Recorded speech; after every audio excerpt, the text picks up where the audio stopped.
Hello friends, welcome to my YouTube channel. तो मैं आपके लिए वीडियो लेकर आई हूँ बैक्टीरिया में रिप्रोडक्शन इन बैक्टीरिया। बैक्टीरिया में जो जनन होता है वो किस प्रकार का होता है। तो फ्रेंड्स देखिए, जो आप बैक्टीरिया पढ़ना चाहते हैं तो मेरा जो पहला वाला वीडियो इसमें बैक्टीरिया के बारे में मैंने सब कुछ बता रखा है डिटेल में। ओके, तो यहाँ पे मैं बैक्टीरिया के रिप्रोडक्शन के बारे में बात करती हूँ। तो जो बैक्टीरिया में रिप्रोडक्शन होता है फ्रेंड्स, होता है एसेक्सुअल रिप्रोडक्शन और सेक्सुअल रिकॉम्बिनेशन यानी अलैंगिक जनन।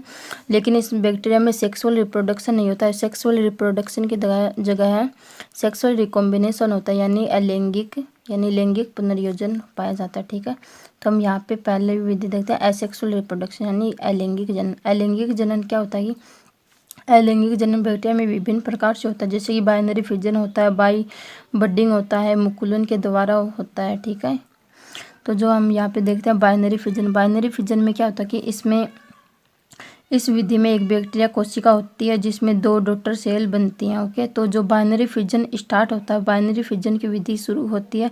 तो बाइनरी फिजन की विधि शुरू होने के बाद क्या होता है कि बैक्टीरिया जो कोशिका होती है उसमें जो प्रोटोप्लाज्म भरा रहता है वो आकार में वृद्धि कर लेता है। इसके पश्चात जो बैक्टीरिया कोशिका होती है उसके दोनों अपोजिट साइड में क्या होता है कि कॉन्स्ट्रिक्शन शुरू हो जाता है, यानी खांचनुमा संरचना शुरू हो जाती है।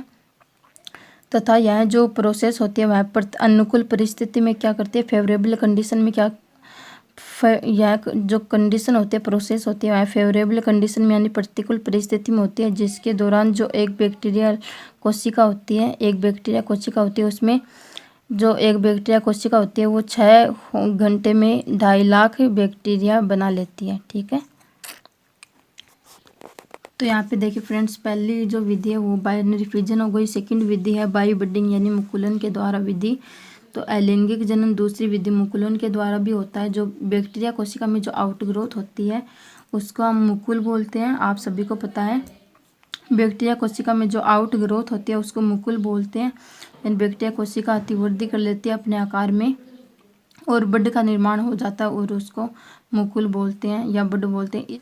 इस बैक्टीरिया का जो जेनेटिक मटेरियल होता है वह इस बड में आ जाता है। तो इसके पश्चात जो कंस्ट्रक्शन द्वारा बड पेरेंटल कोशिका से अलग हो जाती है, यानी ये कंस्ट्रक्शन शुरू हुआ, ये जो बड होता है ये पेरेंटल कोशिका से अलग हो जाता है तथा एक न्यू यानी नई बैक्टीरियल कोशिका या नई बैक्टीरियल सेल की तरह कार्य करता है। ठीक है, तो यहाँ पे देखिए हो गई पेरेंटल कोशिका और ये आउटग्रोथ हो गई मुकुलन की। बैक्टीरिया आउटग्रोथ बनाकर मुकुल शुरू कर देता है और तथा यह मुकुलन या बड अलग हो जाता है। ये जो पेरेंटल कोशिका होती है इससे मुकुल अलग हो जाता है, बड अलग हो जाता है तथा नए बैक्टीरिया कोशिका का निर्माण कर लेता है। तो यहाँ पे अलैंगिक जनन में देखिए तीसरी विधि आती है बाइकोनिडिया या स्पोर यानी बीजाणु। कोनिडिया या स्पोर क्या होता है, जैसे कि कोनिडिया का एसेक्सुअल रिप्रोडक्शन सामान्यतः फिलामेंटस बैक्टीरिया में पाया जाता है। फिलामेंटस बैक्टीरिया का मतलब क्या होता है कि ये जो आपको आकृति दिखाई दे रही है ये बैक्टीरिया है और ये फिलामेंटस यानी तंतुनुमा संरचना के रूप में पाया जाता है। तो जो कोनिडिया द्वारा एसेक्सुअल रिप्रोडक्शन होता है वह सामान्यतः फिलामेंटस बैक्टीरिया में पाया जाता है। इस विधि में फिलामेंटस में अनेक ट्रांसवर्स वॉल्स का फॉर्मेशन होता है। ये जो फिलामेंटस होते हैं इनमें अनेक ट्रांसवर्स वॉल्स यानी भित्ति का फॉर्मेशन होता है और ये स्पोर या बीजाणु के समान स्ट्रक्चर का फॉर्मेशन कर लेते हैं। ठीक है, ये जो ट्रांसवर्स वॉल्स का फॉर्मेशन करते हैं तथा ये बीजाणु के समान दिखाई देते हैं तथा एक चेन बना लेते हैं यानी श्रृंखला बना लेते हैं, जिसे क्या कहते हैं, कोनिडिया। ठीक है, यानी एक स्पोर को क्या कहते हैं, कोनिडिया। ये कोनिडिया सेपरेट होकर यानी अलग होकर नए या न्यू बैक्टीरिया कोशिका की तरह कार्य करते हैं। ये कोनिडिया जिस फिलामेंटस से अटैच होते हैं उन्हें कोनिडियोफोर कहते हैं। ओके, तो फ्रेंड्स यहाँ पे देखिए फोर्थ विधि आती है बाई एंडोस्पोर। ठीक है, यानी अंतः बीजाणु के द्वारा अलैंगिक जनन कैसे होता है कि कुछ बैक्टीरिया जो होते हैं वो प्रतिकूल परिस्थिति में प्रोटोप्लाज्म के चारों ओर एक हार्ड वॉल का निर्माण कर लेते हैं। ठीक है, जैसे कि यहाँ पे देखिए कुछ बैक्टीरिया होते हैं वो प्रतिकूल परिस्थिति में प्रोटोप्लाज्म के चारों ओर एक भित्तिका या हार्ड वॉल का या कठिन भित्ति का निर्माण कर लेते हैं और इस स्ट्रक्चर को क्या बोलते हैं? एंडोस्पोर। ठीक है, इस स्ट्रक्चर को कहते हैं एंडोस्पोर। एंडोस्पोर कहा जाता है। अधिकांश जो ग्राम पॉजिटिव बेसिलस बैक्टीरिया होते हैं वो एंडोस्पोर का फॉर्मेशन करते हैं। ओके, तो फ्रेंड्स यहाँ पे हमारा एसेक्सुअल रिप्रोडक्शन समाप्त हो चुका, फिनिश हो गया है। अब हम दूसरा रिकॉम्बिनेशन देखते हैं, सेक्सुअल रिकॉम्बिनेशन। तो जो सेक्सुअल रिकॉम्बिनेशन यानी लैंगिक पुनर्योजन क्या होता है? तो बैक्टीरिया में जो लैंगिक पुनर्योजन या सेक्सुअल रिकॉम्बिनेशन पाया जाता है, इसमें गैमेट नहीं बनते हैं। यानी बैक्टीरिया में जो सेक्सुअल रिकॉम्बिनेशन होता है इसके द्वारा गैमेट नहीं बनते हैं। और सर्वप्रथम जो लीडरबर्ग व टेटम नामक वैज्ञानिक थे, उन्होंने बैक्टीरिया में सेक्सुअल रिकॉम्बिनेशन की खोज की थी। ठीक है, किसने की थी? एक तो लीडरबर्ग नामक वैज्ञानिक थे, एक टेटम नामक वैज्ञानिक थे। इन दोनों वैज्ञानिकों ने बैक्टीरिया में सेक्सुअल रिकॉम्बिनेशन की खोज की थी। इस रिकॉम्बिनेशन में एक बैक्टीरिया का जो जेनेटिक मटेरियल होता है वह दूसरे बैक्टीरिया कोशिका में एंटर करता है। यह रिकॉम्बिनेशन 3 प्रकार से होता है और वो 3 प्रकार कौन कौन से? कंजुगेशन, ट्रांसफॉर्मेशन और ट्रांसडक्शन। ठीक है, तो यहाँ पे हम इन तीनों के बारे में बात करेंगे। कंजुगेशन, ट्रांसफॉर्मेशन और ट्रांसडक्शन, इन तीनों विधि के बारे में बात करेंगे। इन तीनों के द्वारा ही सेक्सुअल रिकॉम्बिनेशन संपूर्ण होता है। ओके, तो फ्रेंड्स यहाँ पे देखिए पहला प्रकार है कंजुगेशन। कंजुगेशन में क्या होता है कि इसमें एक वैज्ञानिक थे लीडरबर्ग व टेटम नामक वैज्ञानिक थे। उन्होंने जो कंजुगेशन की डिस्कवरी की या खोज की, इन्होंने इसकी स्टडी कहाँ पे की थी? इकोलाई जो बैक्टीरिया होता है, कौन सा बैक्टीरिया होता है? इकोलाई बैक्टीरिया होता है, उसमें इनकी स्टडी की। जो एक हैप्लॉइड बैक्टीरिया होता है, इकोलाई बैक्टीरिया किस प्रकार का बैक्टीरिया होता है? हैप्लॉइड बैक्टीरिया होता है। इसमें इस कोशिका में जो एक एफ फैक्टर डोनर कोशिका व एक एफ माइनस रिसेप्टिव कोशिका पर उन्होंने स्टडी की। ये जो वैज्ञानिक थे उन्होंने 2 कोशिकाओं पर स्टडी की। तो पहली कोशिका कौन सी थी? F plus donor. ठीक है, यानी दाता कोशिका थी एक, व एक एफ माइनस रिसेप्टिव यानी ग्राही कोशिका थी।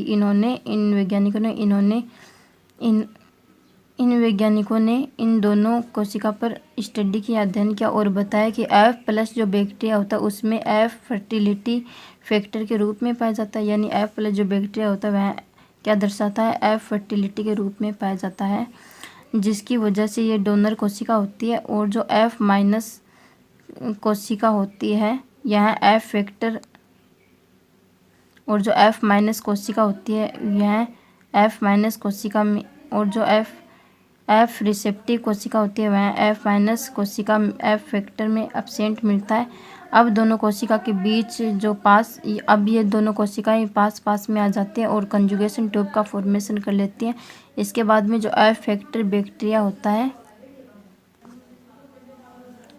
वह कंजुगेशन ट्यूब से होता हुआ प्रवेश कर जाता है। कहाँ प्रवेश कर जाता है? रिसेप्टिव कोशिका में। और जो कंजुगेशन होने से पहले जो डोनर कोशिका होती है वह एक रेप्लिकेंट डीएनए बनाती है तथा ये जो रेप्लिकेंट डीएनए में फर्टिलिटी फैक्टर प्रेजेंट होता है।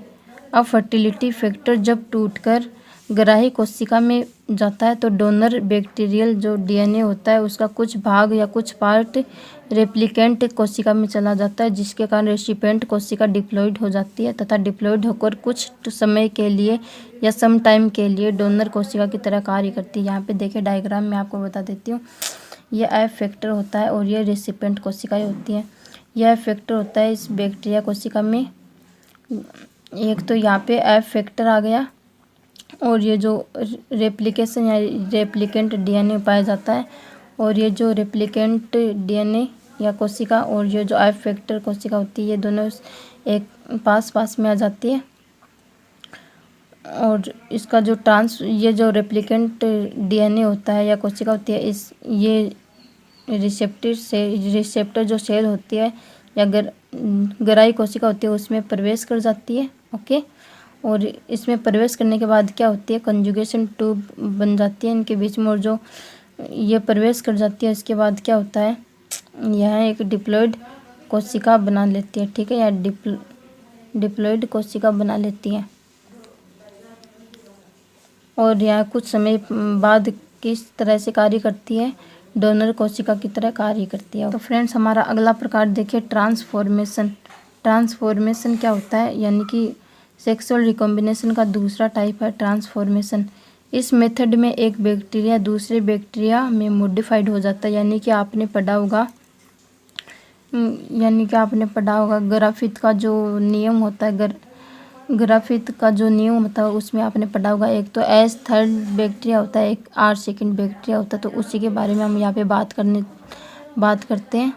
तो यहाँ पे देखिए इस ट्रांसफॉर्मेशन की डिस्कवरी की थी, वो किसने की थी, ग्रिफिथ नामक वैज्ञानिक ने की थी। मैंने यहाँ पहले भी बता दिया कि ग्रिफिथ नामक वैज्ञानिक ने ट्रांसफॉर्मेशन की स्टडी की थी, और जो स्ट्रेप्टोकोकस न्यूमोनियाई में इन्होंने डिस्कवरी की थी। ओके, तो यहाँ पे देखिए फ्रेंड्स ग्रिफिथ ने अपने प्रयोग के लिए 2 फैक्टर को शामिल किया था। तो यहाँ पहला होता है एच थर्ड और दूसरा होता है आर सेकंड।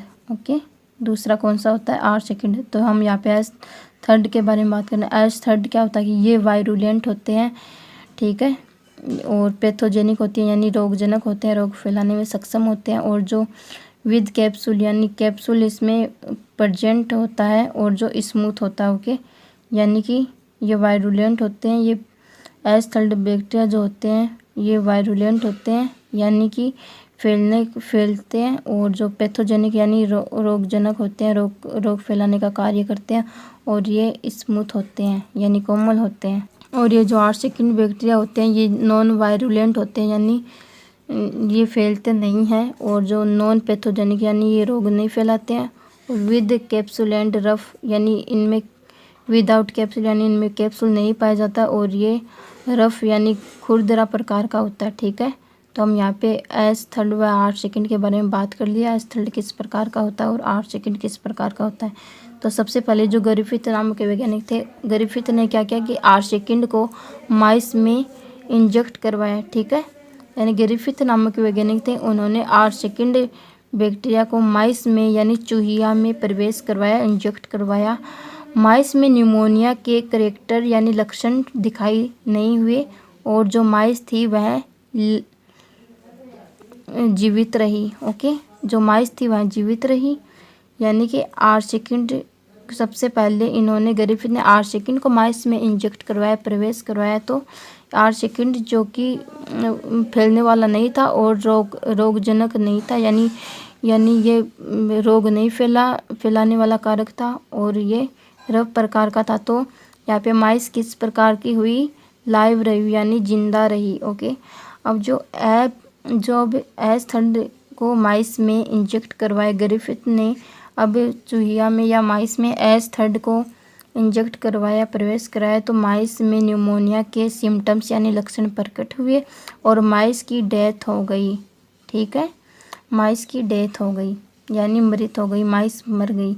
अब जो एच थर्ड स्ट्रेन यानी प्रभेद को हीट यानी उष्मा देकर उसमें जेनेटिक मटेरियल को डैमेज कर दिया, यानी मार करके क्षति पहुंचाकर माइस में इंजेक्ट करवाया। जो एच थर्ड बैक्टीरिया था रोग फैलाने वाला, उसमें ग्रिफिथ ने क्या किया कि एच थर्ड जो स्ट्रेन था उसको हीट देकर या उष्मा देकर उसमें जेनेटिक मटेरियल को डैमेज करके माइस में इंजेक्ट करवाया, तथा माइस कैसी रही, जीवित रही। ठीक है, अब जो हीट दी गई एच थर्ड स्ट्रेन तथा आर सेकंड दोनों को जब एक साथ माइस में इंजेक्ट या कन्वर्ट कराया जाता है तो न्यूमोनिया के करैक्टर्स उत्पन्न हुए तथा माइस डेड हो गई। ठीक है, अब जो माइस का डेड टेस्ट करवाने पर, माइस यानी चूहिया का जो डेड मृत परीक्षण करवाने पर प्राप्त जो एच थर्ड बैक्टीरिया को अगार मीडियम यानी एक मीडियम होता है अगार मीडियम में कल्चर किया। ठीक है, और पाया कि सभी कोशिकाएं वायरुलेंट एंड स्मूथ यानी बीमारी फैलाने वाली व स्मूथ यानी कोमल प्रकार की थी।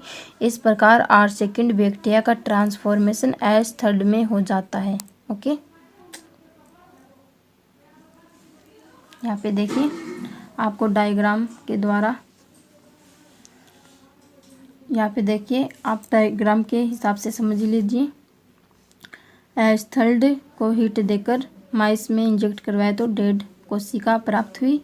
जो आर सेकंड को प्लस हिट दी जो एज थर्ड है उसको इंजेक्ट करवाया तो R सेकंड व एज थर्ड के लक्षण प्रकट हुए और माइस हुई वो डेड प्राप्त हुई।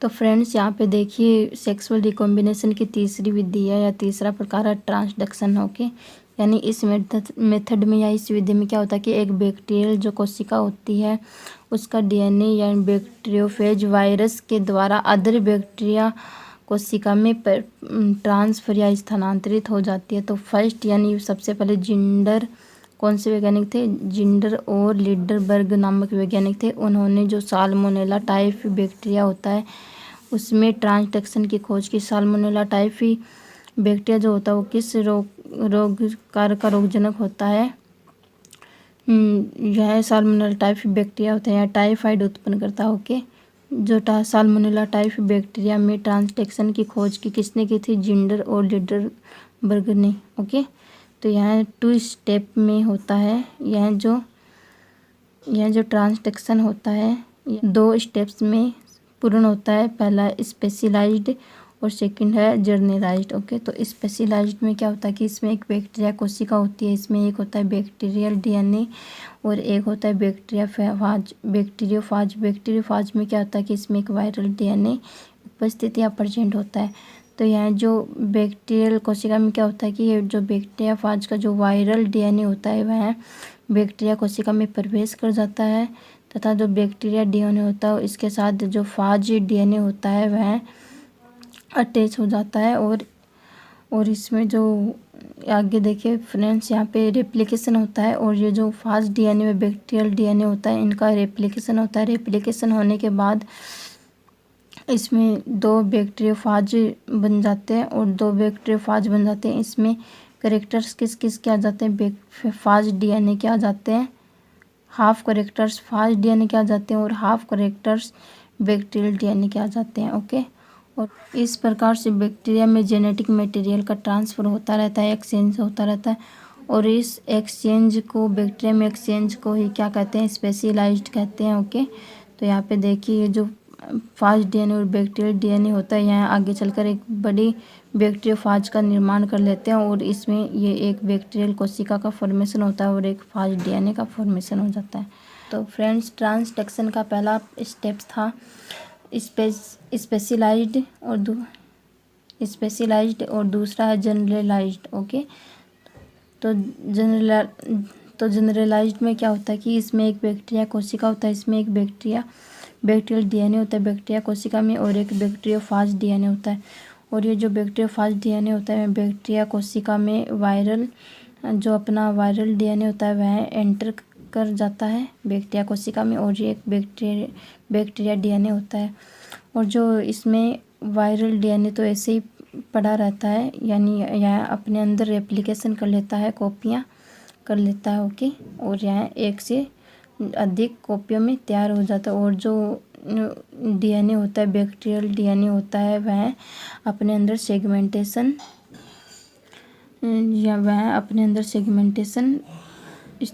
सेगमेंटेशन हो जाता है। और ये जो बैक्टीरियल डीएनए होता है इसका सेगमेंटेशन हो जाता है। जो सेगमेंटेशन होने के बाद ये जो बैक्टीरियल डीएनए होता है वह आगे चलकर और ये जो बैक्टीरियल डीएनए होता है वह आगे चलकर बैक्टीरियोफाज या वायरल डीएनए के साथ जुड़ जाता है, अटैच हो जाता है। यह वायरल डीएनए और यह है बैक्टीरियल डीएनए। ओके, और यह आगे चलकर बैक्टीरियोफाज का निर्माण कर लेता है। और अन्य बैक्टीरियोफाज में बैक्टीरियल क्रोमोसोम्स के सेगमेंट समावेशित हो जाते हैं। ऐसे बैक्टीरियल जो फेज होते हैं जिनमें ये सेगमेंट होते हैं वो किसी अदर या अन्य बैक्टीरिया कोशिका को इन्फेक्टेड करते हैं। तो पहले वाले बैक्टीरिया के कैरेक्टर्स या लक्षण होते हैं दूसरे बैक्टीरिया में पहुंचा देते हैं। तो फ्रेंड्स यहाँ पे मेरा वीडियो आपको अच्छा लगा हो तो लाइक कमेंट ज़रूर करना, कमेंट करके बताना कि आपको किस चीज़ की कमी लग रही है, आपको समझ में आया नहीं आया, और अपने दोस्तों के साथ शेयर करना ताकि वो भी ऐसी वीडियो को पढ़ सकें। और फ्रेंड्स मेरे चैनल को सब्सक्राइब करना ओके, थैंक यू।